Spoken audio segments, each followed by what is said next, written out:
Greek सभ्यता के मान्यता के अनुसार ज़्यूस जो लाइट एंड थंडर के देवता है, या फिर संभवतः एंड्रोजिनस अपोलो, वह भी यही androgynous deity of the justice authority थे। उन्होंने कानून और संविधान बनाया था। Centaur symbols repeatedly found across all ancient civilisation.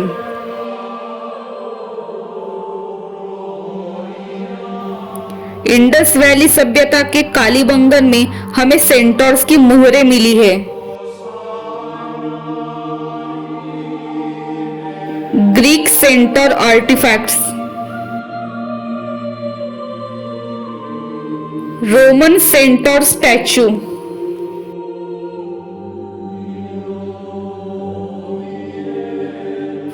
Centaurs on ancient Islamic coins,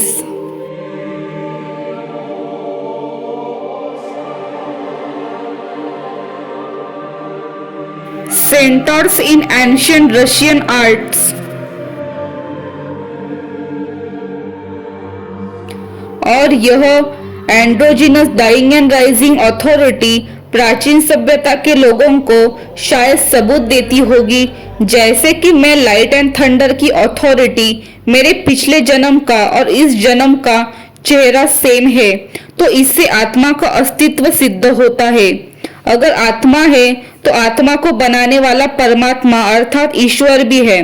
तो जैसे इस एंड्रोजिनस अथॉरिटी के अलग अलग सभ्यता में अलग अलग नाम है, जैसे Greek androgynous dying and rising authority को, जिसका नाम एडोनिस है, उसे मेसोपोटामिया में तामुज नाम से जाना गया, तो अरेबिक सभ्यता में बाल नाम से पहचाना गया। जैसे कि एंड्रोजिनस ओसाइरस ने बताया कि मैं सूर्य भगवान का सेवक हूँ, अर्थात प्राचीन मान्यता के अनुसार सूर्य भगवान ने इस पृथ्वी, मनुष्य, यूनिवर्स की निर्मित की। और जैसे इस एंड्रोजिनस अथॉरिटी की अलग अलग सभ्यता में अलग अलग नाम है, उसी प्रकार सूर्य भगवान को ही अरेबिक सभ्यता में अल्लाह इस नाम से पहचाना गया होगा, ऐसा मुझे लगता है। अगर आत्मा वही चेहरा कल्पना करके फिर से वही चेहरा अगले जन्म में बना सकती है, तो ईश्वर ने भी ऐसे ही संकल्प के शक्ति से मनुष्य, प्राणी और यूनिवर्स की रचना की होनी चाहिए। बाइबल की मान्यता के अनुसार ईश्वर ने 7 दिन में पृथ्वी बनाई, और संकल्प शक्ति ही इस प्रकृति के निर्मिति का सिद्धांत होना चाहिए। यह सब देखकर ऐसा मुझे लगता है। This is the book cover of the Missing Link book by Richard Casero. According to the Epic of Gilgamesh, Gilgamesh was the man to whom all things were known. He was wise. He saw mysteries and knew secret things. He brought us a tale of the days before the flood.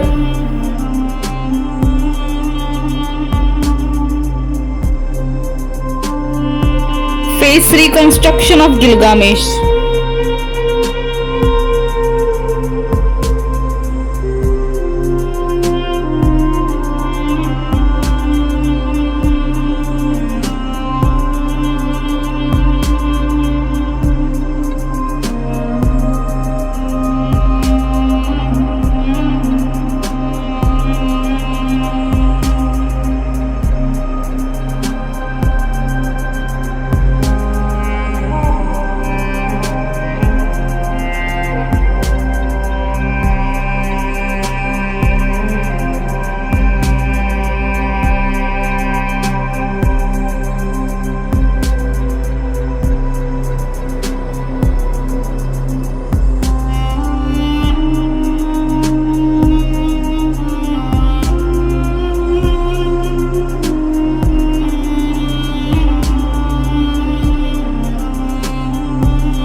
जैसे कि हमने इसके पूर्व की video में चर्चा की कि कैसे गिलगामेश का चेहरा इस androgynous dying and rising authority के संभावित जन्मों से हूबहू मेल खाता है और इस एंड्रोजिनस अथॉरिटी के समान गिलगामेश के प्रति भी मृत्यु को जीतने के मिथक है। और हमने इसकी पहले की वीडियोस में चर्चा की कि कैसे एंड्रोजिनस अथॉरिटी को पिछले जन्मों के बारे में याद होता है।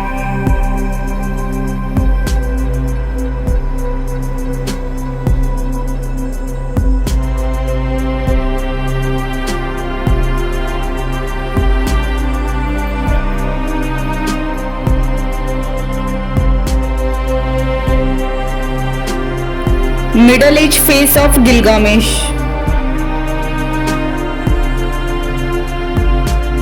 Both faces of Zeus.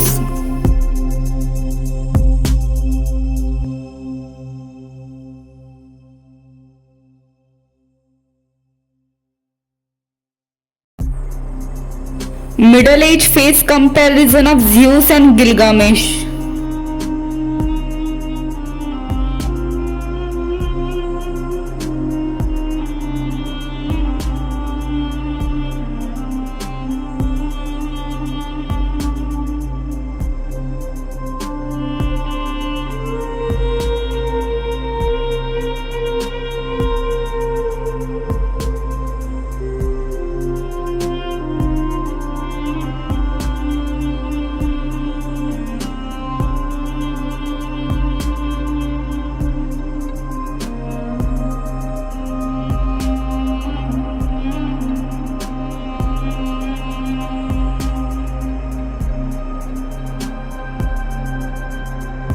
जैसे कि ईपिक ऑफ गिलगामेश में बताया है, गिलगामेश सभी रहस्यों को जानते थे। उसने हमें फ्लड के पहले की कहानी सुनाई, तो हो सकता है वो यही androgynous dying and rising authority होंगे जिसे उसके पिछले जन्मों के बारे में याद होता है।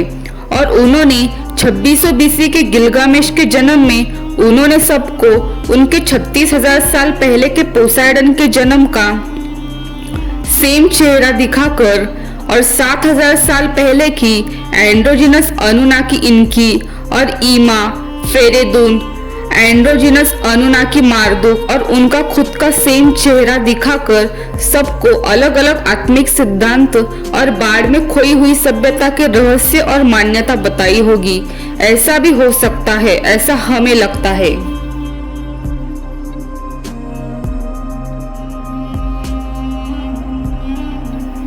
ऐसा लगता है कि इंडस वैली सभ्यता ने इस androgynous dying and rising authority द्वारा अलग नाम लेकर दिए गए शासन मॉडल का पालन किया, जिसे इंद्र के नाम से जाना जाता है।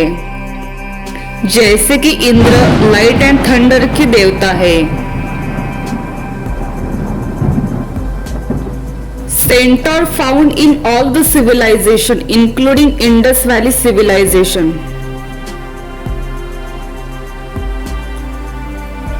Similar animal holding in hand icon found in all the civilization including Indus Valley civilization.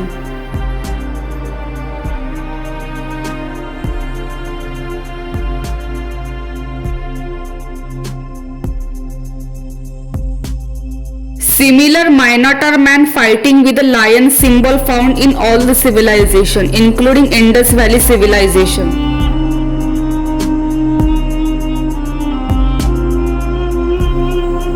Similar hybrid animal symbols found in all the civilization including Indus Valley civilization called Yali symbols in India.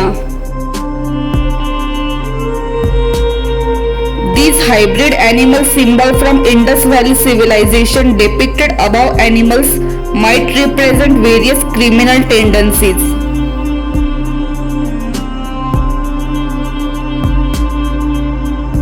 Similar scorpion symbols found in all the civilization including Indus Valley civilization seals. As we discussed, scorpion might represent unequal thought, speech and action. In Egypt, this scorpion symbol called Serket, whereas in Mesopotamia is called Akrab Bua Melu. In Epic of Gilgamesh called Girta Blilu.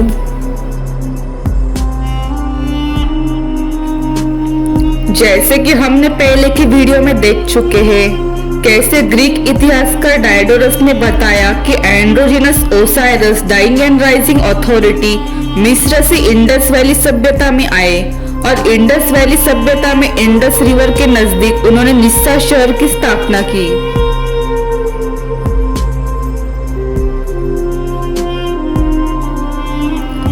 Harappa और मोहनजोदारो यह भारत और पाकिस्तान के बीच स्थित एक प्राचीन सभ्यता है जहां पर यह light and thunder equivalent authority Indra के नाम से जानी जाती थी।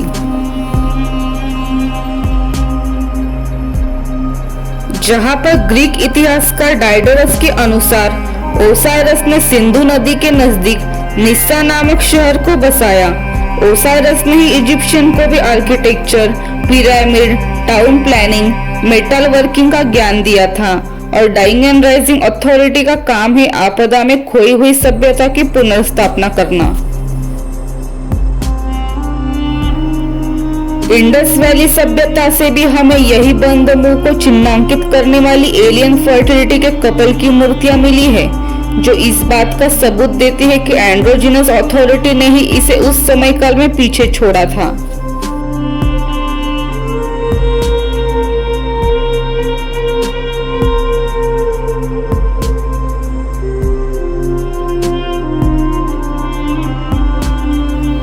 जैसे कि हम देख चुके हैं मोहेंजोदड़ो के राजा की मूर्ति का चेहरा भी इस लाइट एंड थंडर अथॉरिटी के संभावित जन्मों से मेल खाता है।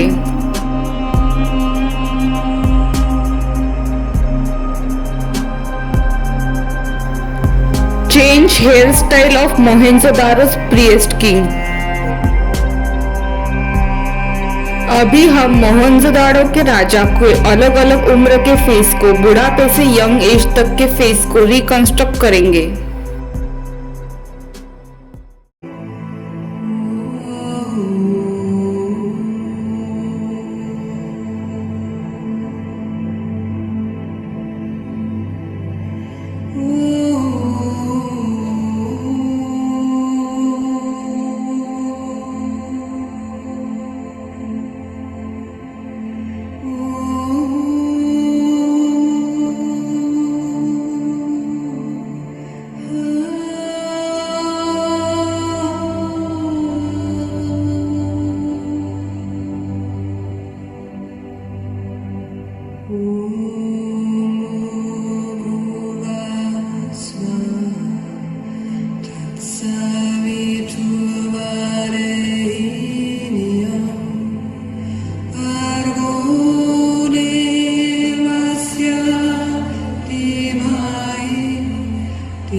यह इंडस वैली सभ्यता के प्रीस्ट किंग के बुढ़ापे का चेहरा माइक्रोसॉफ्ट बिंग एआई सॉफ्टवेयर ने दिखाया है।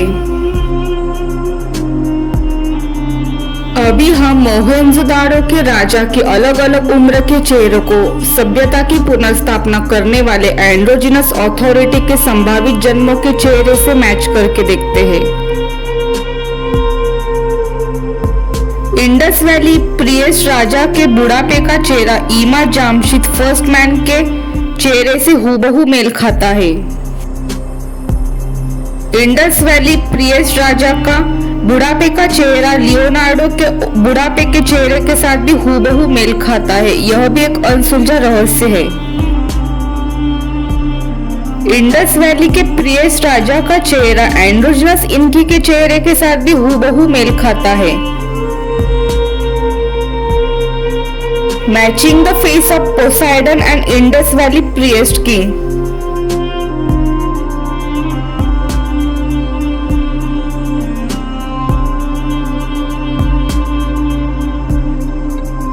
Matching the Indus Valley priest king young age face with androgynous Adonis dying and rising authority.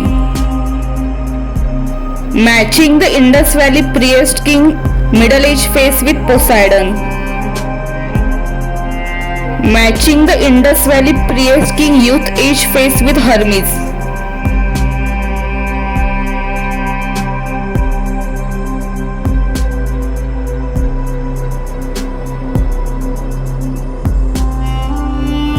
Matching the Indus Valley pre-king middle age face with Veles Slavic protector deity. Matching the Indus Valley pre-king face with Achilles.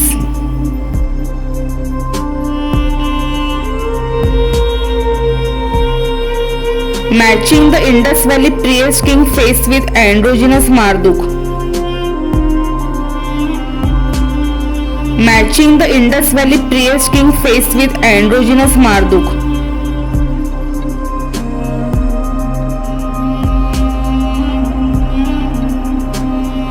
Matching the Indus Valley pre-king face with Baal dying and rising authority.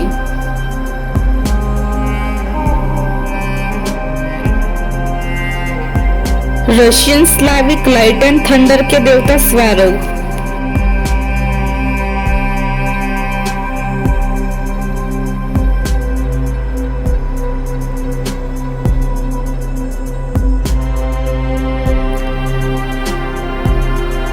रूस के light and thunder के देवता स्वैरोग का चेहरा Mohenjo-daro Indus valley सभ्यता के राजा के चेहरे के साथ हूबहू मेल खाता है.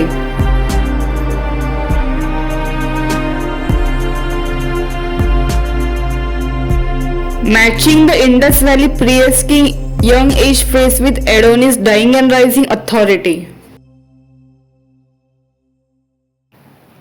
इस लाइट एंड थंडर अथॉरिटी ने सभी सभ्यता में हाइब्रिड एनिमल्स के चिन्हों की शासन प्रणाली सोलर थियोक्रेसी गवर्नमेंट की स्थापना की थी, जिसमें सभी सभ्यता के राजा और प्रजा को इस एंड्रोजिनस अथॉरिटी और उनकी पत्नी गॉडेस ऑफ वेल्थ से कानूनी पद की प्राप्ति होती थी और उसके बनाए कानूनों के अंतर्गत प्रजा और राजा को उस सभ्यता में उसका निहित काम करने की अनुमति मिलती थी. और प्राचीन मान्यता के अनुसार इस light and thunder androgynous authority को परमात्मा से यह अनंत काल से सभ्यता के संस्थापक के रूप में यह अथॉरिटी प्राप्त थी.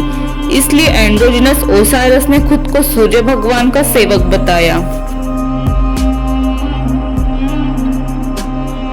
ऐसा लगता है कि इंडस वैली सभ्यता इस androgynous dying and rising authority द्वारा दिए गए हाइब्रिड एनिमल प्रतीक वाले शासन मॉडल का पालन 1500 ईसा पूर्व तक करती रही, क्योंकि पुरातत्व के अनुसार 1500 ईसा पूर्व में इंडस वैली सभ्यता के चौथे चरण का पतन किसी बड़ी प्राकृतिक आपदा के कारण हुआ था. According to history, the caste system in India is generally believed to have begun around 1500 BC with the arrival of the Aryans in the Indian subcontinent.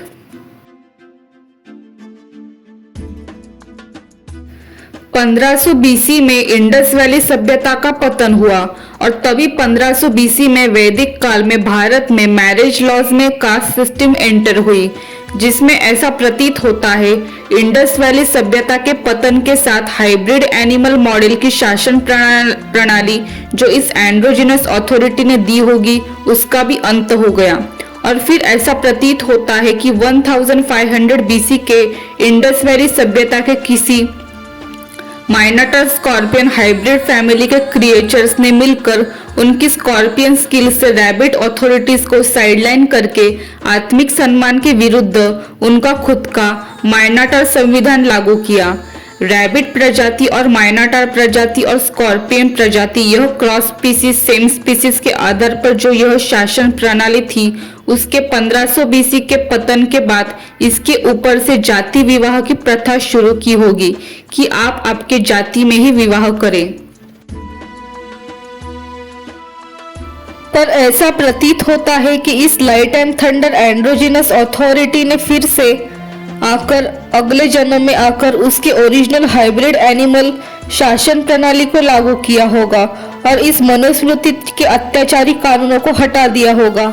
तो इसी समय काल में इंद्र की इतनी तारीफ की है, अर्थात इस अथॉरिटी ने आकर इस समय काल में कुछ कुछ ना कुछ कार्य किया होगा, क्योंकि 1500 बीसी से लेकर 1200 बीसी तक ऋग्वेद के श्लोकों में इंद्र की इस समयकाल में सबसे ज्यादा तारीफ की हुई है, जिसमें ऐसा प्रतीत होता है कि उस समय काल में मनुस्मृति के अत्याचारी संस्कृति के कारण सभी माइनाटर और स्कॉर्पियन फैमिली का आतंक इंडस वैली सभ्यता के इस 1500 बीसी में सब तरफ फैल चुका होगा, जिस कारण सभी रैबिट प्रजाति का जीना मुश्किल हुआ होगा। फिर जब इस अथॉरिटी ने आकर इसे निकाला होगा, तब सभी रैबिट स्पीसीज को चैन की सांस मिली होगी। उनको मिली इस चैन की सांस के कारण फिर शायद इंद्र की 1500 बीसी से 1200 बीसी तक के लेखों के इस समय काल में सबसे ज्यादा तारीफ की हुई मिलती है।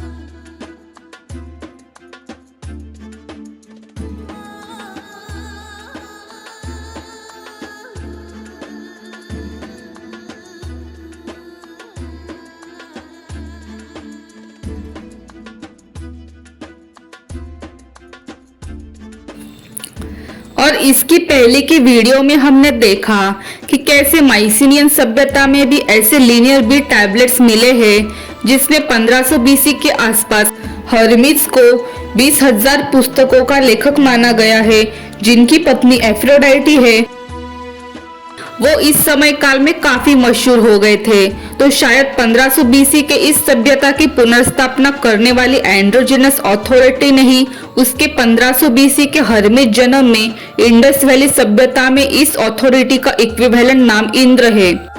इस नाम से फिर से उसके जेंडर न्यूट्रल आत्मिक सम्मान और आध्यात्मिक प्रजाति के आधार पर बनाई हाइब्रिड एनिमल के कानून प्रणाली को इंद्र के नाम से पुनर्स्थापित किया होगा।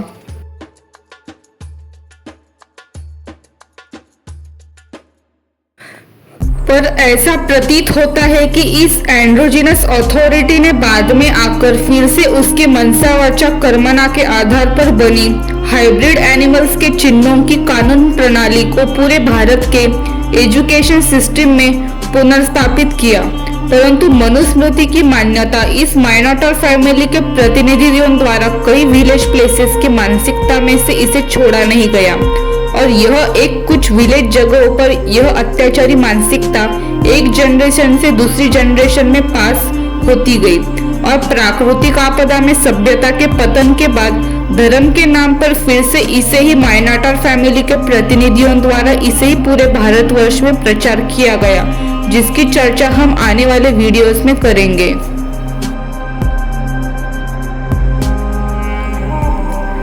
ऐसा प्रतीत होता है कि यह एंड्रोजिनस सभ्यता की निर्माता अथॉरिटी ने विभिन्न नामों से सभी सभ्यताओं की स्थापना की, और उसने सभी सभ्यताओं में जेंडर इक्वालिटी की संस्कृति की स्थापना की।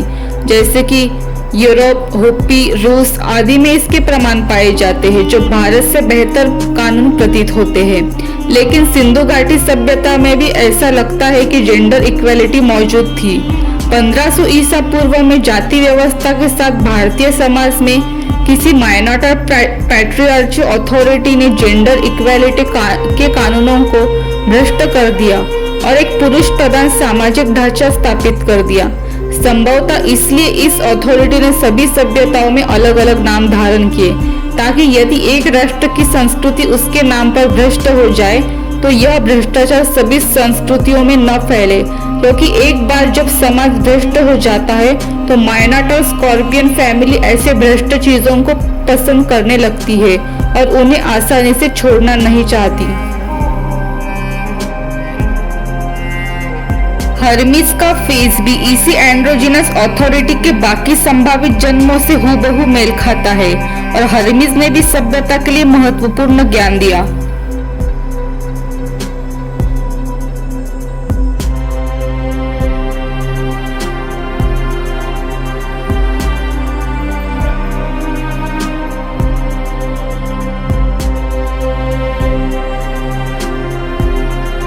Hermès face reconstruction by Equator AI.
Hermes and Baal face comparison.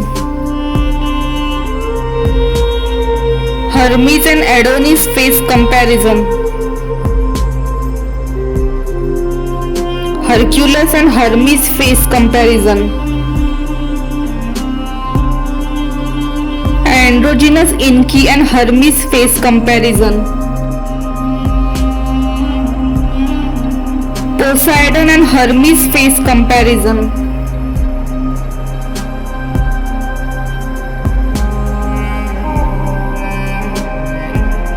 Androgynous Adonis and Hermes face comparison. Androgynous Apollo and Hermes face comparison.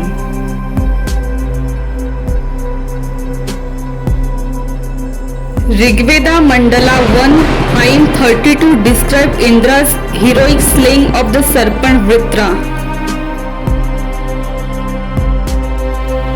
Rigveda Mandala 2 hymn 12 describe Indra's unparalleled power and might. He is the one who is stronger than all, the wielder of the thunderbolt.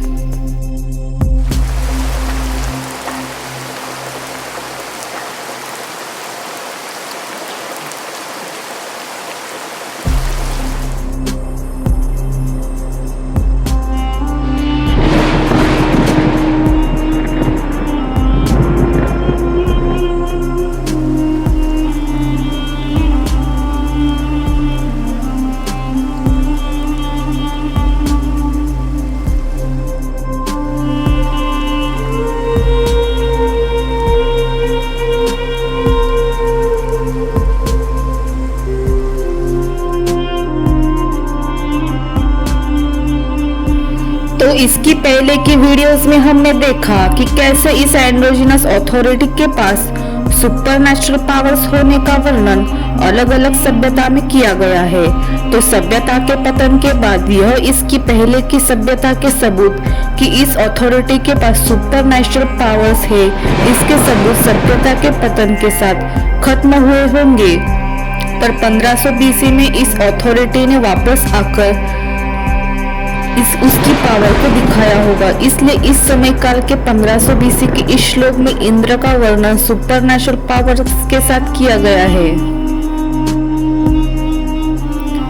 और जैसे कि हमने इसके पहले देखा, अलग अलग सभ्यता में इस light and thunder androgynous authority को एक बड़े सरपंच ड्रैगन से लड़ते हुए चिन्हांकित किया है, जिसका मतलब नॉर्स और स्लाविक पुस्तकों के अनुसार यह प्राकृतिक आपदा को दर्शाता है।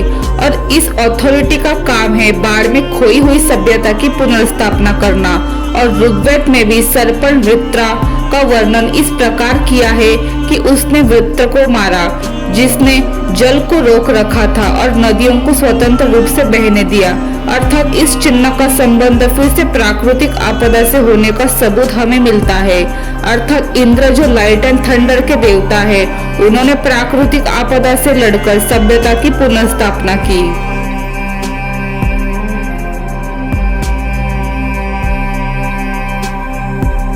Rigveda Mandala 6, hymn 47, a hymn praising Indra's generosity and ability to grant wealth and prosperity. He who blesses us with cattle, horses and wealth. Indra is our guardian.